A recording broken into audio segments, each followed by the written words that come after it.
Othoi, Othoi, come here. G sir. এই নাও, খাবারটা নিয়ে যাও, আমার খাওয়া শেষ।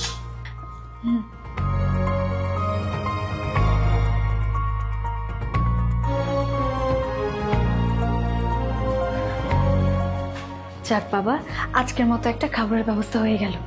এই কি বলি তুই? না ম্যাডাম, কিছু না, কিছু না। ও খাবার নিয়ে কি যেন বললো, যাই তো গিয়ে দেখি।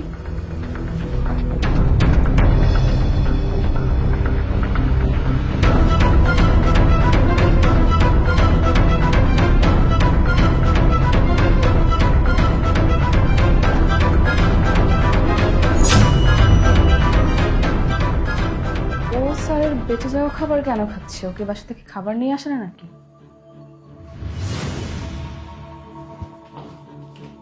স্যার, আপনি ফাইলটা আনতে বলেছিলেন।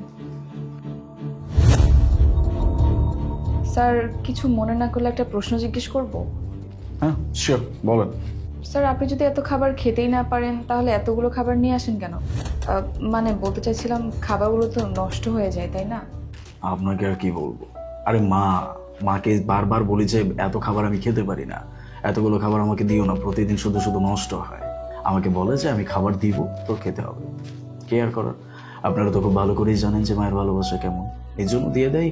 আমি যতটুকু পারি খেয়ে নিই, বাকিটুকু অথইকে বলি ফেলে দেওয়ার জন্য, ও ফেলে দেয়। আচ্ছা, কিন্তু স্যার আপনি কি জানেন আপনার এই বেঁচে যাওয়া খাবারগুলো অথই কি করে? কি আর করবে, ওই ময়লার সাথে খাবারটা ফেলে দেয়। না স্যার, আপনি আমার সাথে আসুন, আপনাকে আমি কিছু দেখাতে চাই। কিছু দেখাবেন? তার মানে কি? স্যার, আপনি আগে আসুন, তারপর নিজেই বুঝতে পারবেন। চলো।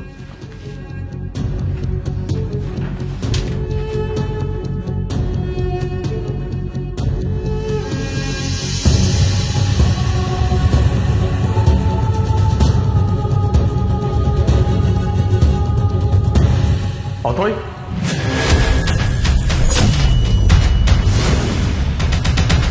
সব কি চলতেছে? তুমি আমার অবশিষ্ট খাবারটা কেন খাচ্ছ? আমার অফিসে এসব কি হচ্ছে? তুমি কি বাসা থেকে খাবার নিয়ে আসো না? চুপ করে আছো কেন? কিছু বলো, কিছু তো জিজ্ঞেস করছি। না ম্যাডাম, আমি বাসায় থেকে আসার সময় কোনো খাবারই নিয়ে আসি না। কি করে আনবো বলুন তো? আমার বাসায় যে মানুষগুলো আছে তাদেরই তো ঠিকঠাক মতো খাবার জোটে না, আর আমি কি করে নিয়ে আসবো? কেন? তোমার তো বেতন 10,000 টাকা। এত টাকা তুমি কি করো? কোথায় যায় এত টাকা?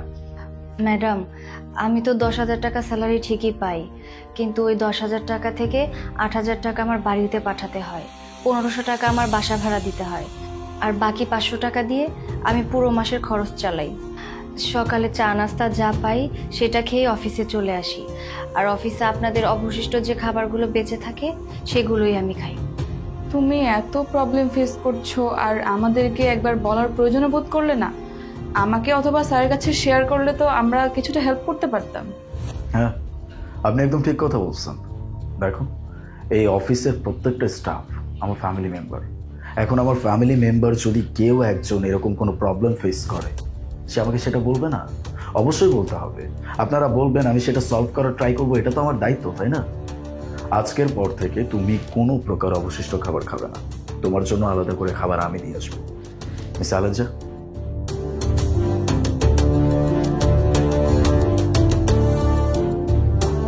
এই নাও, এটা আমার লাঞ্চ বক্স। তুমি এটা খেয়ে নিও, আমি ক্যান্টিন থেকে খেয়ে নেব। আমি আমার জন্যই এনেছিলাম, কিন্তু তুমি খেয়ে নাও। আর শোনো, আজকে থেকে অবশিষ্ট খাবার খেতে হবে না তোমার। That's great. আজকে এই খাবারটা খেয়ে নাও, কালকে থেকে তোমার জন্য খাবার আমি নিয়ে আসবো। তোমার খাবারের ব্যবস্থা আমি শেয়ার করব। আর তাছাড়াও আজকের পর থেকে, মানে এই মাসের পর থেকে, তোমার স্যালারিও আমি বাড়াই দিব। তোমার টাকা পয়সার প্রবলেমও থাকবে না, খাওয়া দাওয়ার প্রবলেমটাও থাকবে না। নেক্সট মান্থ থেকে তোমার স্যালারি 20,000 টাকা। চলবে? আশা করি চলবে। যাই হোক, তোমার টাকার প্রবলেমটাও আমি সলভ করে দিব, তোমার খাওয়ার প্রবলেমটা আমি সলভ করে দিব, যেন খুব সুন্দরভাবে অফিসে এসে কাজ করতে পারো, খাওয়া দাওয়াটাও যেন ঠিকভাবে করতে পারো। ধন্যবাদ স্যার, ধন্যবাদ ম্যাডাম। কোনো ব্যাপার না, তুমি এখন খেয়ে নাও, আমরা আসি।